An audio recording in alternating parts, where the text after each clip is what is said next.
Good morning, everybody. Welcome to class this morning. Thank you for joining me.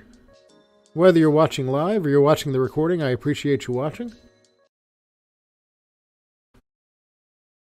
So this morning, this is essentially going to be the last live class for the semester. We are basically done, right? The only things that we really have left are for you all to turn in your final projects. So we will have a drop-in session that I'll post in the announcements. It'll be next week, just in case you are, looking to ask questions or get a little help on something as we're wrapping up here. That is, it's basically what we have left, right? Semester's rapidly coming to a close. And since the semester's rapidly coming to a close, one of the things that I like to do here is I like to just make sure that we're all in a good spot. We kind of understand where we're going as we're approaching the finish line. And so there aren't really any lab assignments for the final module here. They all kind of roll into submission of your final project. And so as you're compiling your final project, you'll want to know that there are a lot of pieces to your final project that need to kind of be pulled together for you to be able to turn them in. So you want to ensure that you are doing that. You want to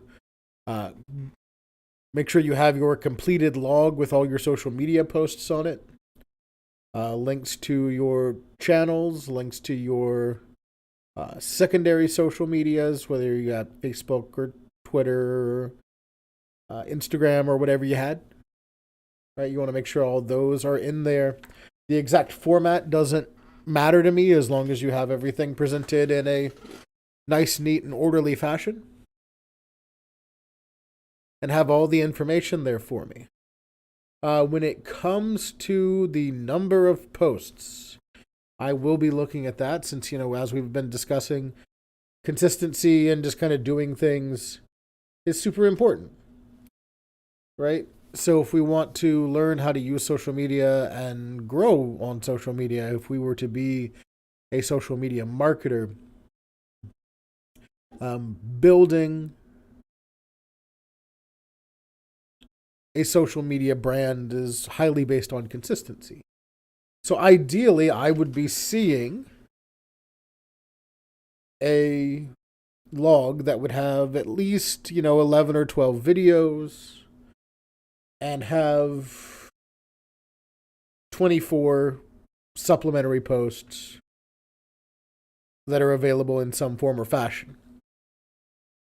Right, I know this is unlikely for everybody.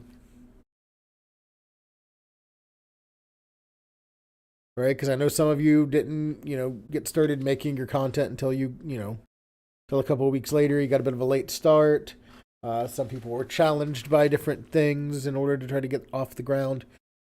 And so there is a bit of a range where, like, if I see good examples of consistency in your posting, both on your primary account and on your secondary accounts, then everything's going to be okay, regardless of, kind of what point in the project where you started.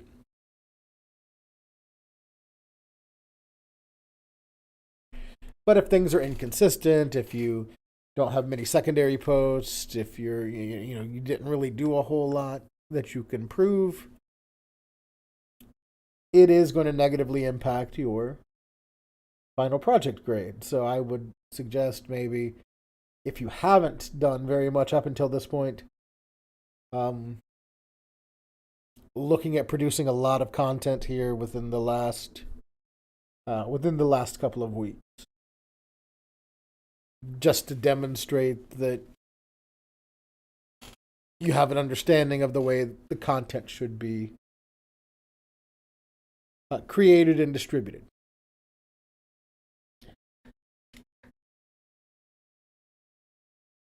Most of the parts of the report that you have to submit are other pieces that you've done throughout the semester. It's just about compiling them together. So you might see something on that list of things that you need to put in your final report, and you might think, oh, I've already done that. And yeah, you probably have. Right? The only things that you'd want to do is just kind of look at the information that's in that section. Make sure that it's all still current and relevant. For example, if you changed things early on based on some data that you received, then your outcomes at this point in the project might be very different. So you want to just make sure that all the data is updated with the most current data, the most current understanding of where you have everything.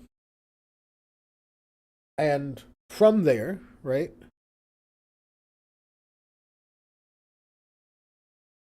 you can just use the stuff that you turned in the past, right? Just so long as it's up to date and relevant.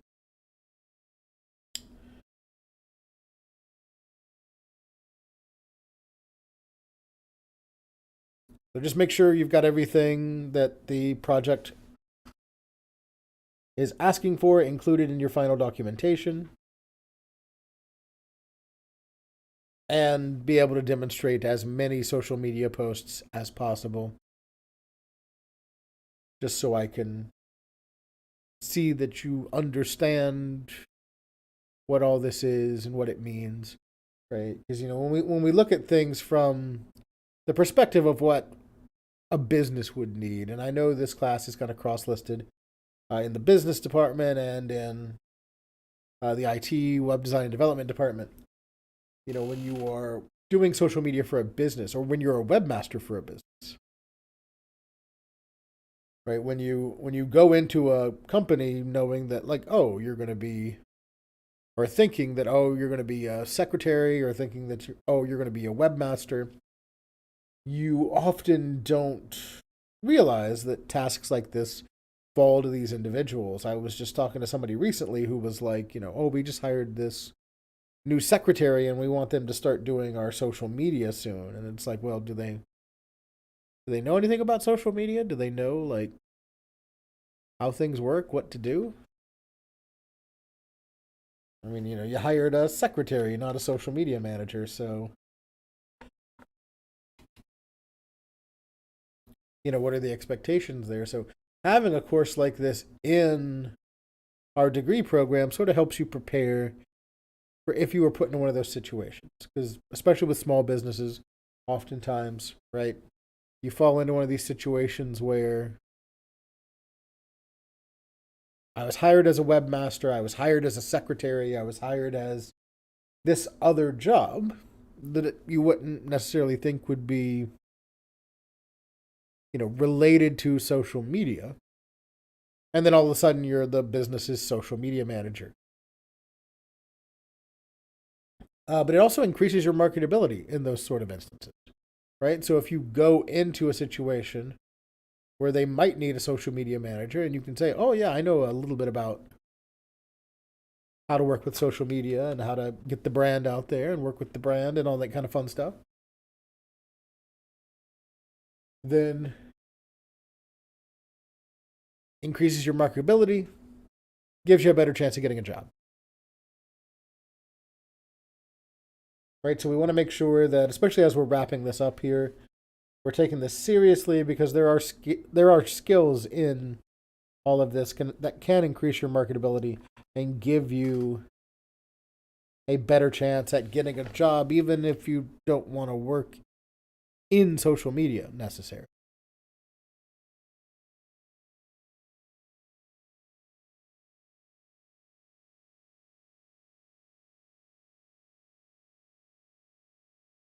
And so as we are wrapping up here, our final module is on ethics. So I wanted to talk just a little bit about ethics as we're wrapping up our class this semester. And I think it's important to note as we're getting into the discussion of ethics here, that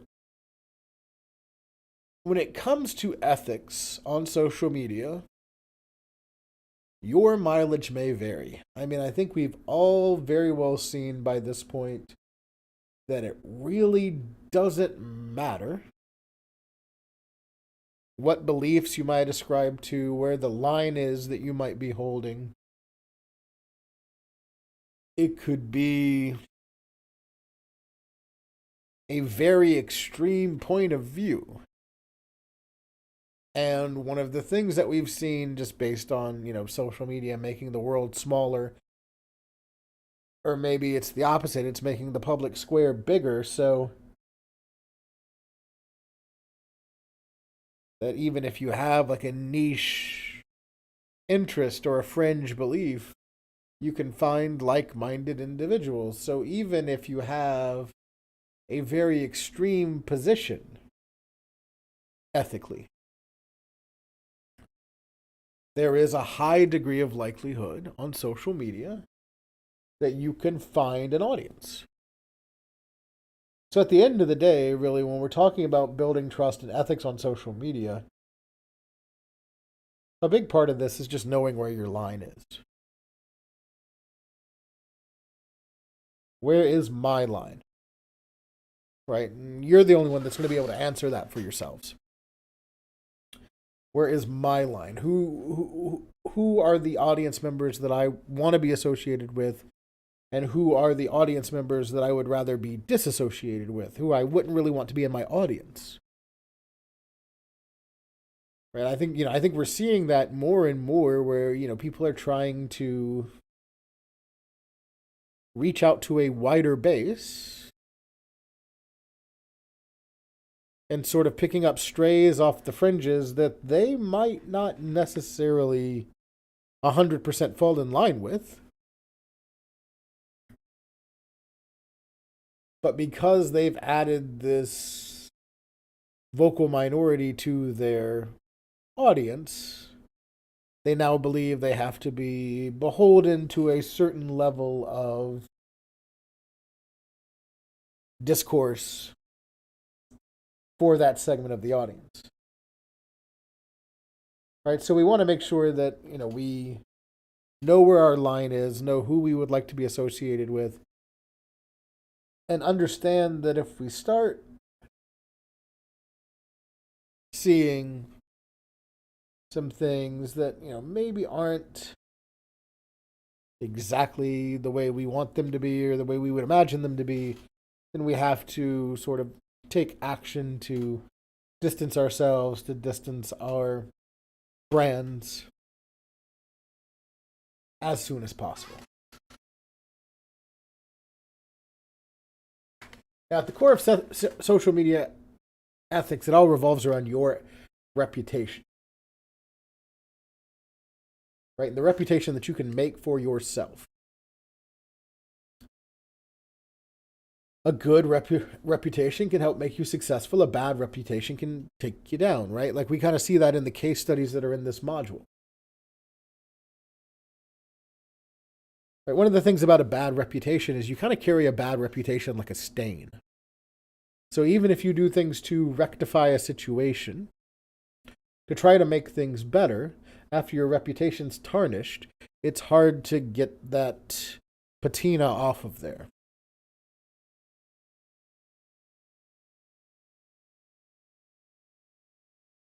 And, having a reputation is about much more than just making a singular good or bad decision.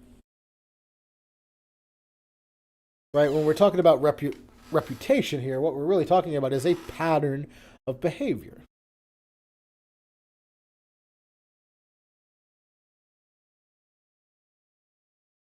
So if your pattern of behavior gives you a good reputation, and you're seen positively, that can help make you successful. Otherwise, that can really negatively influence the brand.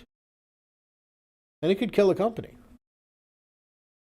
And so when we're thinking about this, one of the really big things that we have to think about is common sense. And, especially in these days, we kind of see it as, well, common sense. doesn't seem incredibly common.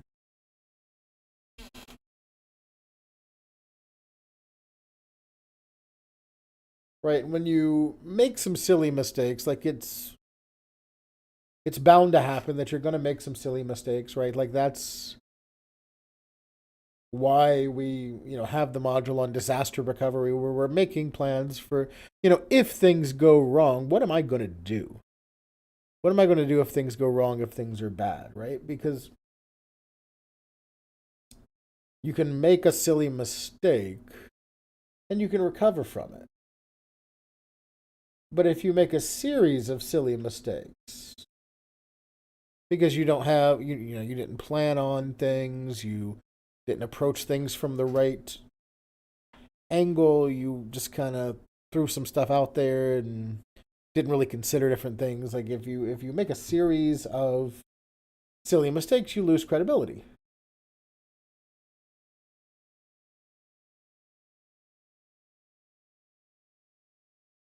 And so when we're thinking about acting ethically and building trust, right, we said that acting ethically is basically, knowing where our line is drawn and sticking to that.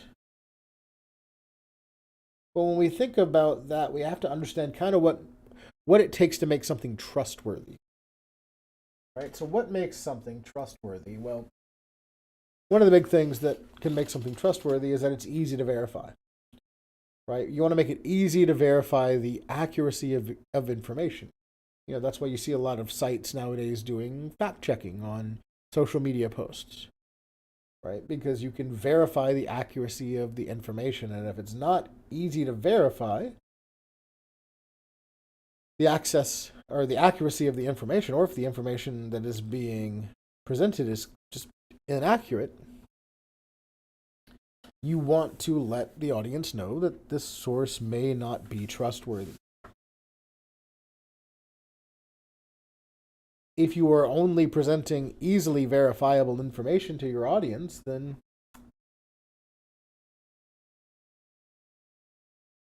it's easy to prove that you're trustworthy, that you can be trusted because all the information that you're putting out there can be verified.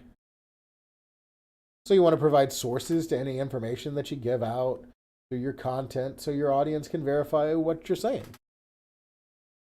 Right? And we see that a lot. You'll see channels like Game Theory.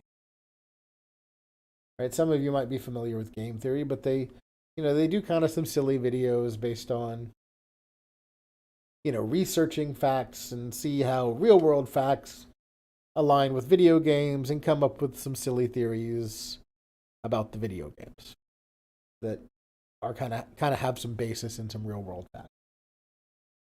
And so when they make a claim on the channel that says like, oh, according to research, this,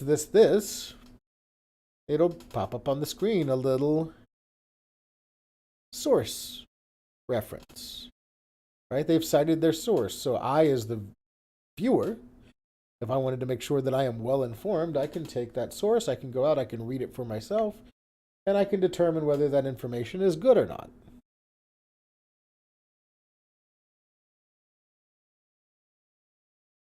So we see things like that, right? We want to be able to provide verifiable information that's out there. If the only source on information is what you say, it's not going to be very trustworthy. Right? Another thing that promotes trustworthiness is that you want to show there's a real organization or a real person behind your account. We all know that bots are incredibly prevalent in social media. Right? If there's an avenue that people can take advantage of with automation, they're going to do it. Right? And so we can see information getting a signal boost from bot networks if we know how to look for it. And so, as a result, completely anonymous accounts, people tend not to trust. right? And to some degrees, in some places, we kind of see that getting a little worse at the moment, right? The Twitter verification checkmark controversies spring to mind, right? Like now, while it really takes to get a verification checkmark is $8, right? If somebody's not willing to pay that $8, even if they are who they say they are, their identity gets thrown into the pile with many other bots or nefarious individuals who might try to undermine that identity or usurp that identity.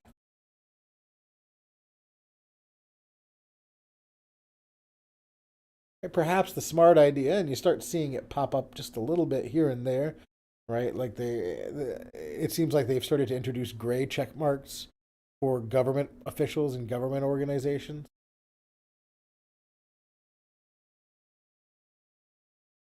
Which I think that might be some sort of requirement under like the GDPR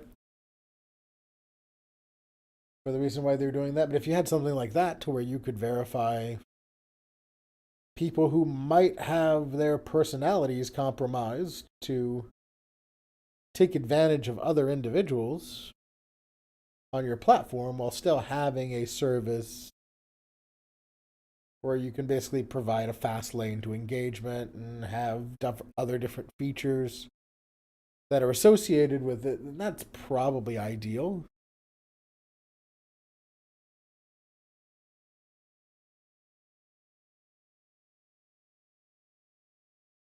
Right, because if you put barriers in the way of being able of a real person being able to prove that they are the real person behind the account, that just makes things a little more foggy, a little more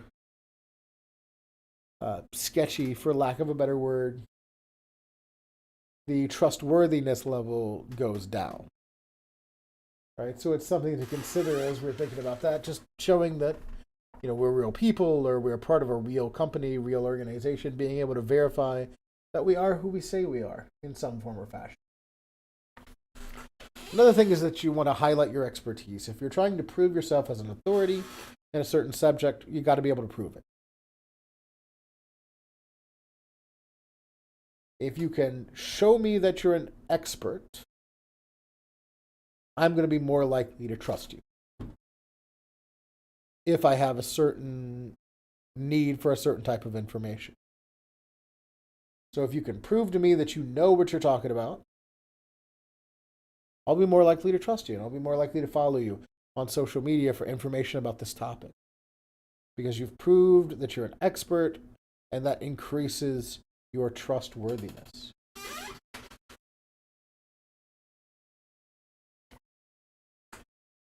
It also helps if other honest and trustworthy people vouch for you, co-sign for you. And it's kind of like getting a job recommendation from a friend, right? If other people that are known to be trustworthy recommend you, then, to some degree, they are staking their reputation on your reputation. You can only endorse so many untrustworthy people before you become untrustworthy yourself. So if someone who people already trust say that you're trustworthy, then your audience will be more likely to trust you.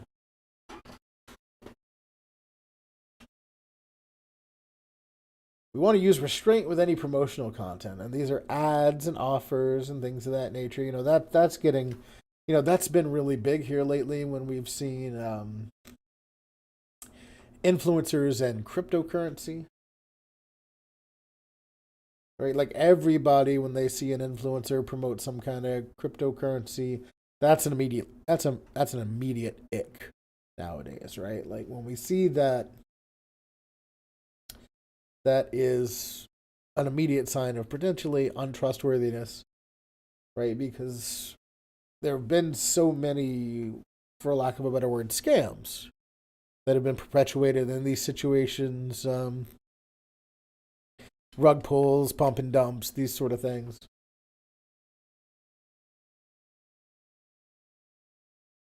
And so you automatically kind of give a post like that a side eye. And if all you're doing is just running ads, or you run a whole bunch of ads, right? Like it's tough to tell where the ads begin and where the valuable content begin. Is this person saying this because they were paid to say this? Or is this person saying this because they believe it?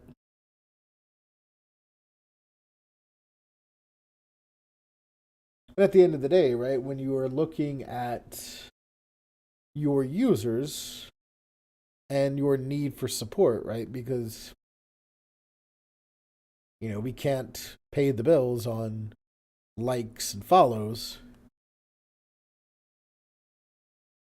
When you have an audience that feels like they're getting a value from you, that can trust you, that believes in what you're doing, they'll be more willing to support you as a result, right? So if you have shown trustworthiness and built a community and are doing the right things, you could parlay that into a, say, Patreon, something like that. Or just increase your following on different social medias, increase your following on YouTube, increase your following on Twitch, get that higher engagement that's going to lead to that ad revenue sharing. Right? It's there for you to have if you are trustworthy. So you don't have to take every ad that's offered to you if you want to make money. Right? Like, you can be economically feasible in social media without having to do ads all the time. If there's a product or service you believe in that wants to advertise with you, then by all means, right? But when it seems like everything's an ad, it's hard to tell where the genuineness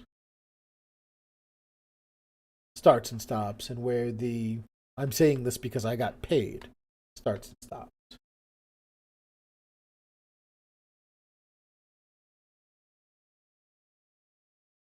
Avoid errors of all types, no matter how small they seem. And this is one of the toughest things, right? And one of the big things that we're talking, like even just typos, right? Or poor spelling and grammar. You want to take time to proofread your posts. Make sure everything's written correctly. Make everything sounds good. Right? Because we've kind of been trained on these like email scammers. And one of the ways that we spot the email scammers is like, oh, they misspelled that, or they used the wrong word.